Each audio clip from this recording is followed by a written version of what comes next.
All right, welcome to another episode. This time we have a coach feature with Coach Diego, sorry. How you doing today? I'm all good. How are you? I'm all right. And can you give us a little bit of background of yourself? Yeah. I guess I'll start from uh from way back.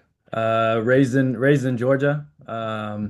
Played here, played soccer here as a goalkeeper, GSA, Gwinnett Soccer Association, pretty much my entire youth career. Ended up going to the University of North Georgia, smaller Division two school, but enjoyed my time there. Uh, Ended up coaching right away. Senior year, got into coaching at what is Linear Soccer Association. Just a youth club, was kind of there as an assistant goalkeeper coach with Anel Lilich, who's actually the head coach of UNG at the moment. Yeah, no, no. Yeah, so then from there I moved to KSA, Kalanji Soccer Academy, more close to home. And Bruno Kalanji, who owns the club, was one of my coaches in youth, so I joined his staff. Um, During that time, also, I was doing high school at Meadow Creek, high school boys and girls. I was also doing GGC. I was doing a lot, but it was a good time those years before I made the jump to Atlanta United Academy. Uh, Atlanta United Academy, spent 4 years there. After that, I made the jump to Real Salt Lake in Utah to head on their academy in their system. Um, then I moved overseas to Sweden for a season and coached a professional first team out there, and now I'm back in the States in Atlanta in the hometown working for US Soccer. So that's a little brief career path. That's pretty awesome. Going from place to places. Yeah. What was that? What was Sweden like? Sweden was good. It was different. I had to learn the culture first, much different than here in the United States. But then I also had to learn the soccer culture. So I coached in a men's first team in the second tier. In Sweden, you have promotion relegation, so you really, as far as the soccer culture, you really felt pressure in every game that every point matters, which is a lot different from the States, and especially in an academy setup or a MLS Next Pro setup.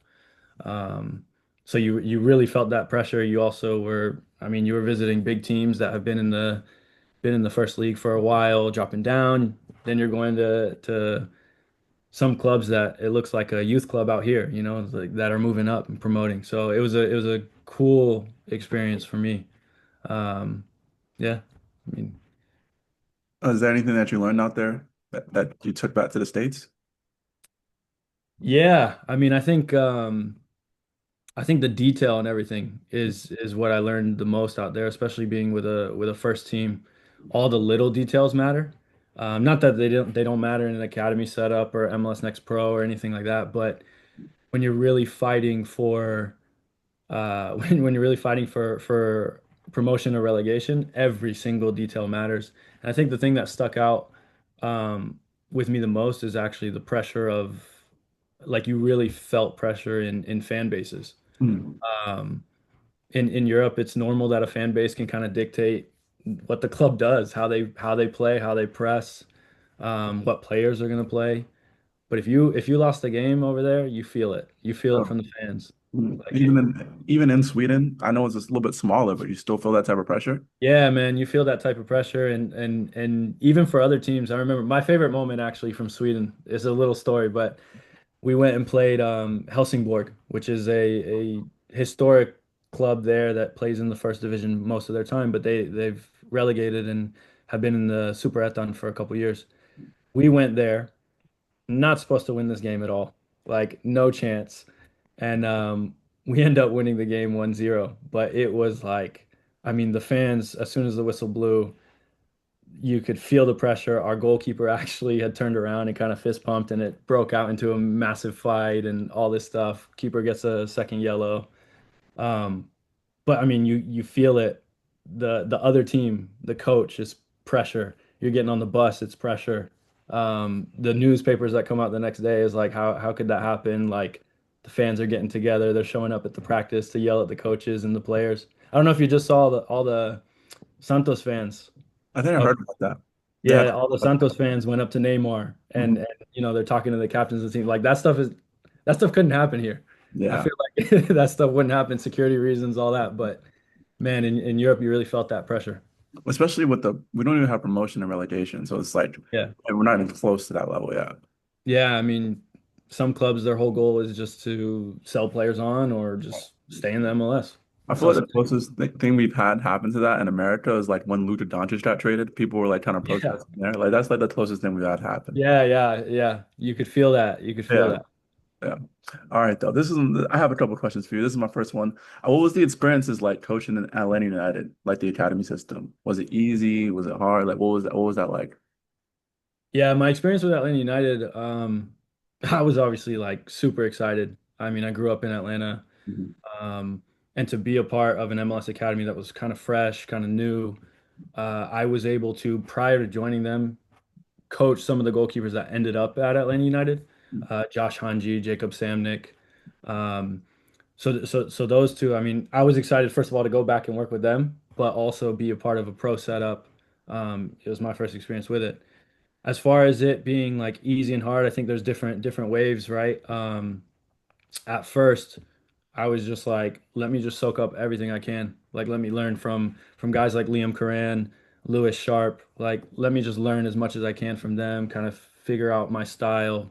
I knew I was a little bit different in the way I do goalkeeping, but really being able to lean on them and see things in a different way helped me kind of develop to where I am now. Um, but the pressure's a little bit different in an academy. Like you're talking all about development, not as much winning. Mhm.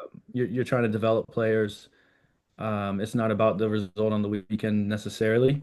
So it's a good process for me too to learn like okay we're talking about development here. Like I don't need to win on Saturday necessarily. I need to get this U12 goalkeeper to sign a professional contract when he's 18.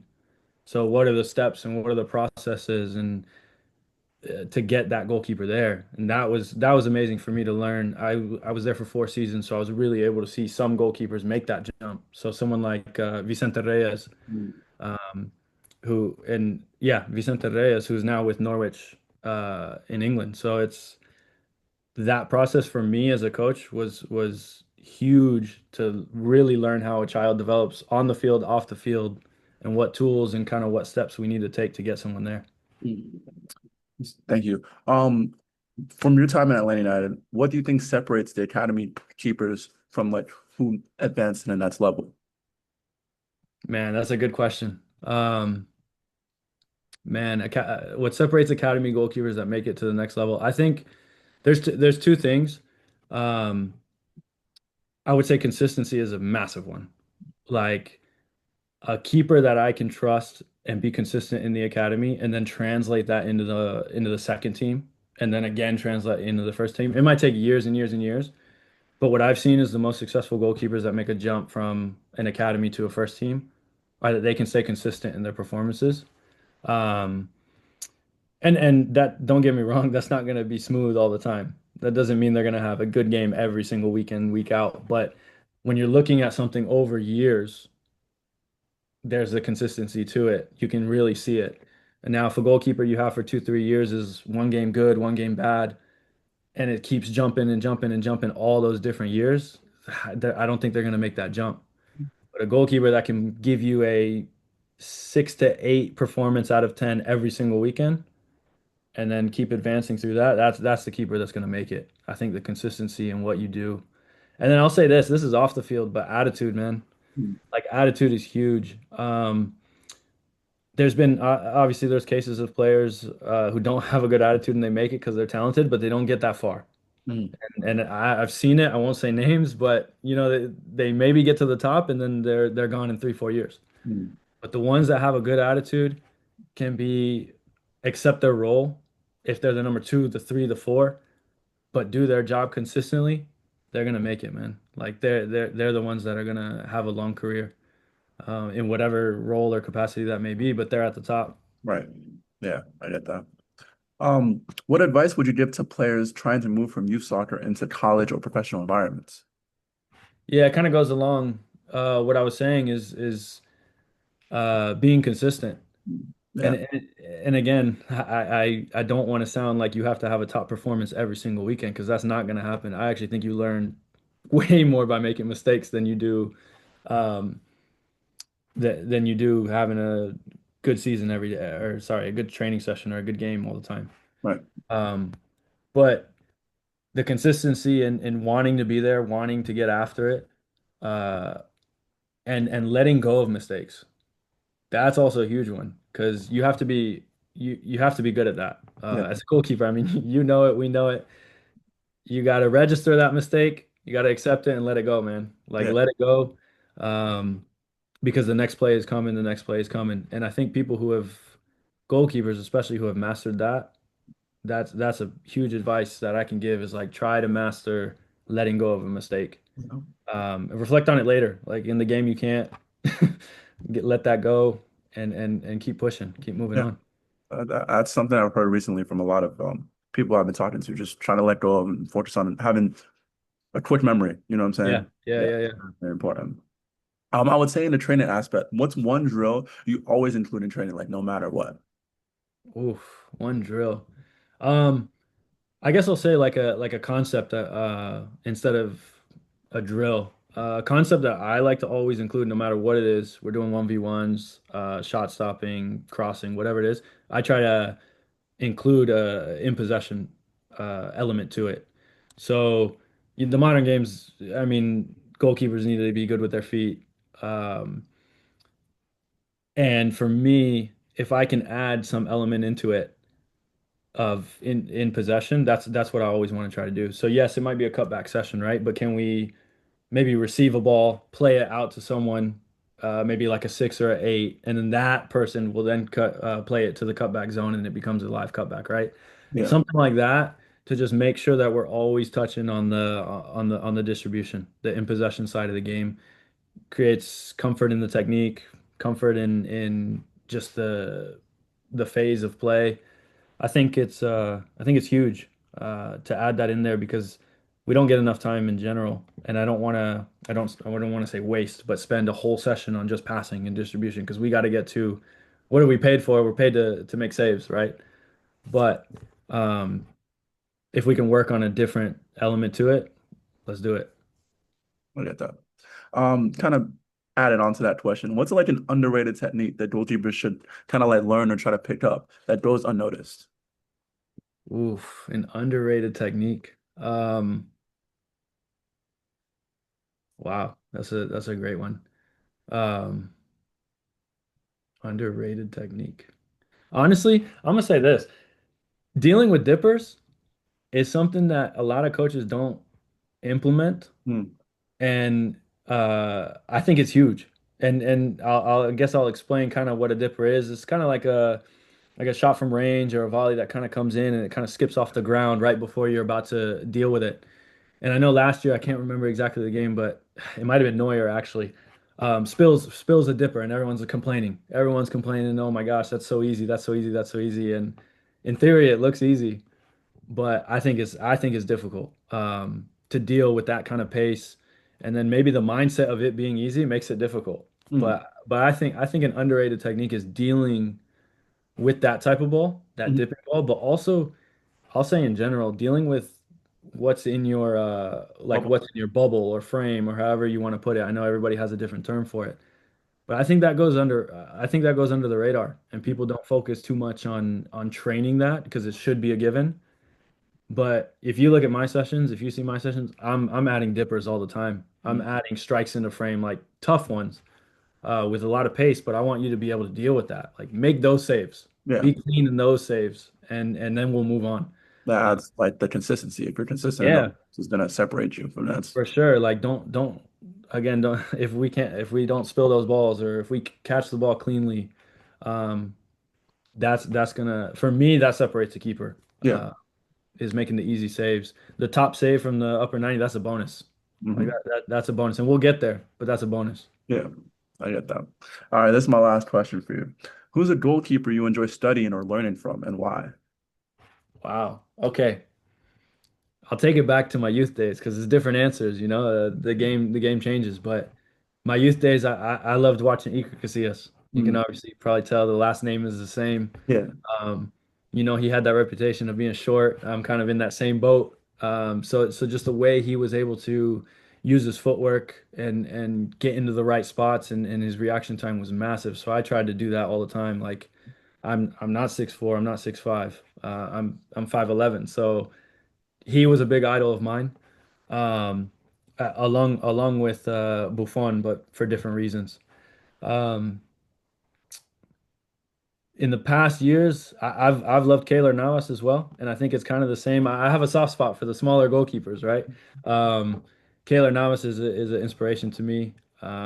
Just how good of a career he can have. Hmm. Still at this age, he's still playing at a high level in Mexico and for his country. Right. Um, but I mean, Neuer and Allison and Ederson changed the game. Like Definitely. they changed the game. I mean, you have Neuer who's sweeper keeper type of thing. Which I always liked because I always felt like I was good with my feet too. Um, I just love to play pickup and play in the street and pick up and 7v7s and all that. So I always wanted to be involved as a keeper as well. I didn't want to just sit back. So when he came around and was kind of showing that, I was like, oh yeah, I want to do that. Like Yeah. I want to do that too. I want to be passing the ball and everything. And then Ederson took it to a level I'll never be able to hit. But um, yeah, I mean, these guys changed the game. Neuer, Ederson, and then Allison with the way he can make saves and different techniques. I mean, he gave us different 1v1 techniques we've never seen before, Hmm. even after Neuer, Yeah. with after Neuer. So I know I kind of gave a lot of answers there, but those are kind of like throughout my career who I've liked. I think it's just important that every keeper deserves some type of credit, and it's important to keep studying and watching these keepers. They just provide so many aspects and so many variants in how to goalkeep. Yeah. It's not just And- one goalkeeping style, especially with the Yeah, size as well. for sure. And I'll say that as a coach too, like it's important to also study different goalkeepers. Hmm. And because I'm going to train you slightly different than I'm going to train someone that's 5'8", 5'9", Right. right? You are going to have a different skill set than that goalkeeper. So if I can study it and I can see what Keylor Navas is doing maybe on the shorter side or what Donnarumma is doing on the taller side, that kind of stuff is going to translate to the type of profile of the goalkeepers I'm working with. Yep. So it's important that goalkeepers, but also coaches, we keep studying Mhm. the game and how it's evolving and different profiles as well, because it's not all going to fit. Definitely, definitely. Well, thank you so much for answering these questions. I know they kind of came at you and you had to think about them a little bit, but I really appreciate you for coming on this week. Anything Yeah. else you want to tell I, the people? sorry, what were you saying? Anything else you want to tell the people?